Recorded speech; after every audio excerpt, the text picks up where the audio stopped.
The sterile smell of the hospital room felt like a heavy weight pressing down on Hansung's chest. He watched the rhythmic rise and fall of his father's chest, knowing each breath was bought with money he didn't have.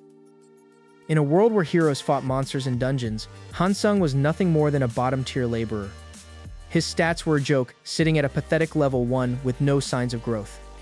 Suddenly, a searing heat bloomed behind his eyes, causing him to stagger against a brick wall. A notification chimed in his mind, sounding far more ancient than any system he had ever heard of. The words "Interdimensional Shop Activated" flickered into existence, glowing with a strange, pulsing light. Hansung watched as a complex interface unfolded, displaying items from worlds he couldn't imagine. His heart skipped a beat when he saw the balance section at the bottom of the screen. The system explained that his very lifespan was being used as currency for every transaction. If he spent points to grow stronger, he would die sooner, but if he did nothing, his father would die anyway. He noticed a sell tab that allowed him to offer items from Earth to other dimensions. He pulled an old cracked smartphone from his pocket and held it up to the scanner. To his amazement, the primitive technology was flagged as a rare cultural artifact by a buyer in a magic-based world. A notification popped up, "Sale complete, 500 points added to lifespan." Tears pricked his eyes as he realized he had found a way to stay alive and fight. Hansung rushed home to his cramped apartment, his mind racing with possibilities. He gathered every piece of scrap electronics he could find, from old batteries to broken calculators. He meticulously listed each item, watching his point balance grow with every successful trade. With enough points accumulated, he opened the attribute shop to finally fix his weak body. As he purchased the stat increase, a surge of raw energy tore through his muscles, making him scream in silence. When the pain subsided, he stood up, feeling a lightness and power he had never known before. He tested his strength by crushing a metal can with one hand, the aluminum crumpling like paper. But he knew that strength alone wouldn't be enough to survive the coming dungeons. He spent the next day at a local electronics market looking for high-value items to flip. He found a bulk set of portable power banks that he knew would be priceless in a world without electricity. The trade was a massive success, earning him enough points to buy his first interdimensional weapon. With a weapon in hand, Hansung knew he had to enter a dungeon to truly level up. He approached a low-level E-rank gate on the outskirts of the city, where solo players were common. He stepped through the portal, feeling the familiar sensation of space-time warping around him. On the other side, he found himself in a damp, moss-covered cave filled with the sounds of scurrying creatures. A pack of goblin-like monsters emerged from the shadows, their eyes glowing with hunger. Hansung took a deep breath, his new stats giving him a clarity he never had in training. He moved like a blur, the black dagger cutting through the air with lethal precision. One by one, the monsters fell, their bodies dissolving into mana crystals. He quickly collected the crystals, knowing they could be sold for even more points in the shop. A secret notification appeared. Hidden quest, first blood completed. Reward, random mystery box. He opened the box, finding a ring that hummed with a strange, gravity-defying power. For the first time in his life, Hansung felt like he wasn't a victim of fate, but its master. However, as he checked his balance, he realized the cost of the mystery box was more than just points. A red warning message flashed across his vision. Warning, lifespan reaching critical threshold. He needed a massive sale, and he needed it now or he would disappear forever. From the shadows of a nearby building, a pair of sharp, professional eyes watched his every move. Hansung didn't realize that his sudden rise in power had already tripped the alarms of the city's most powerful guild.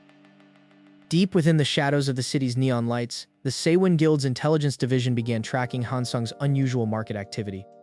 Unaware of the eyes on him, Hansung retreated to a secluded, low-level dungeon to begin his grueling transformation. He opened the interdimensional shop interface to purchase a set of heavy gravity training seals. The sudden increase in weight forced his knees to buckle against the cold dungeon floor. He knew that with his F-rank constitution, he had to push his body beyond the limits of human endurance. A group of goblin scouts emerged from the darkness, brandishing rusted daggers at the intruder. Hansung didn't use a weapon, choosing instead to test his raw strength against the monsters. With a single, concentrated punch, he shattered the lead goblin's wooden shield into splinters. A notification chimed in his ear, announcing the acquisition of the hidden title, Bare Knuckle Brawler. He realized that by repeating these high-difficulty actions, he could manually override his low-level stats. For the next 3 weeks, Hansung lived inside the dungeon, eating only mana recovery ration. His clothes became tattered, and his skin was covered in a layer of grime and dried monster blood. Finally, his strength stat broke through the limit, reaching a level unheard of for an F-rank player. It was time to move on to a target that would actually provide the points needed for his father's surgery. He set his sights on the Cursed Labyrinth, a B-rank dungeon that even veteran parties feared. At the entrance, a player association inspector stopped him, warning that solo entry was suicide. Hansung simply showed a forged permit he had bought from the Interdimensional shop. The inspector frowned but stepped aside, allowing the mysterious youth to pass through the barrier. The air inside the labyrinth was thick with the scent of decay and ancient magic.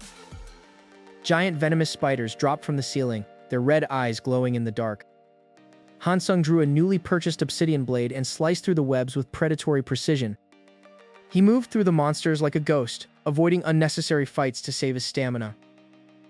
Eventually, he reached the heart of the dungeon, where a massive stone door stood sealed with ancient runes. A deafening roar shook the entire cavern, signaling the awakening of the dungeon boss. From the shadows emerged Graden, a legendary three-headed jaguar with fur as dark as the abyss.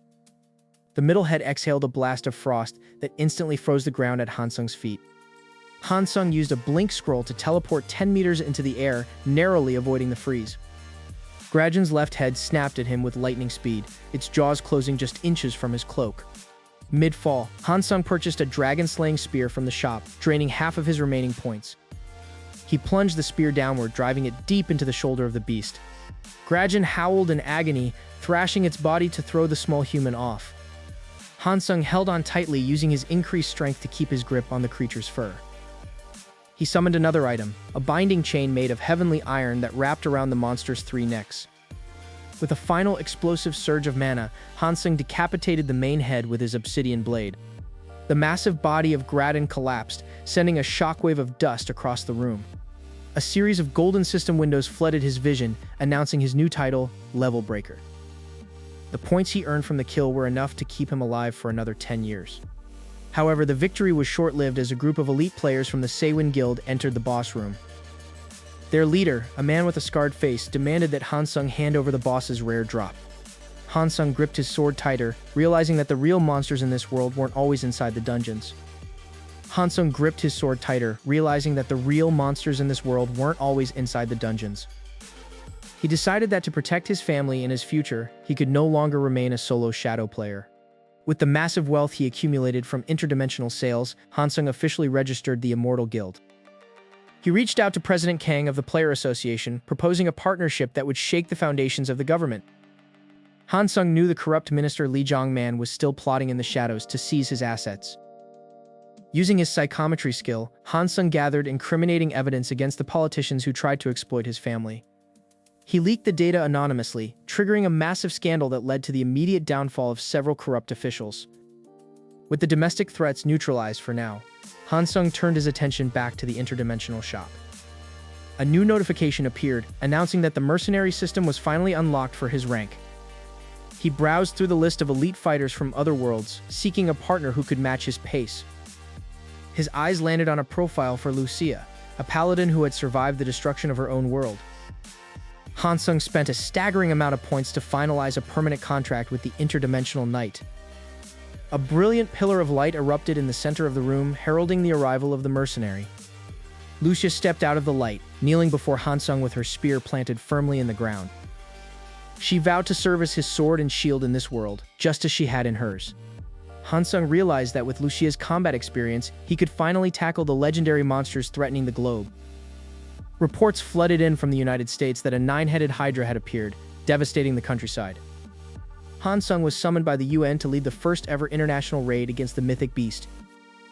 Upon arriving at the battlefield, the sheer scale of the hydra made the other players tremble in fear. Lucia took the front line, her silver shield reflecting the hydra's deadly poison breath. Hansung used his black lightning ability, striking multiple heads simultaneously with devastating precision. After a grueling 3-hour battle, the Hydra's final head was severed, and its body dissolved into rare mana crystals. However, the victory was short-lived as news arrived that a legendary blue dragon had emerged in Japan. Hansung and Lucia traveled to Japan immediately, knowing this was a threat unlike anything they had faced. The dragon unleashed a blizzard that froze the entire city, trapping thousands of citizens under layers of ice. Hansung realized that his fire magic wasn't strong enough, so he accessed the shop for a mythic-grade Dragon Slayer elixir. He engaged the dragon in a high-speed aerial battle, clashing against its diamond-hard scales. Lucia used her holy spear to pin the dragon to a building, creating an opening for Hansung's final strike. Hansung plunged his blade into the dragon's heart, unleashing the full energy of his level breaker title. As the dragon fell, the blizzard subsided and the people of the world cheered for the savior of the East. Hansung knew his work wasn't finished, as the points he earned from these kills were his path to his father's final cure. He returned to the hospital, finally purchasing the mythic elixir of restoration from the Interdimensional shop. His mother and sister watched with bated breath as he carefully administered the medicine to his father. Minutes later, his father's eyes fluttered open, the mana sickness finally purged from his body. The weight of years of struggle finally lifted off Hansung's shoulders as his family embraced in a tearful reunion. With his family safe and the world's threats under control, Hansung stood atop the Immortal Guild headquarters. Lucia stood beside him, her contract fulfilled, but her loyalty to him now forged in genuine friendship. He realized that he had become the very legend he once only dreamed of being. The boy who once had the weakest stats was now the man who owned the world's fate. Hansung closed the system window for the final time, ready to live his life not as a player, but as a man.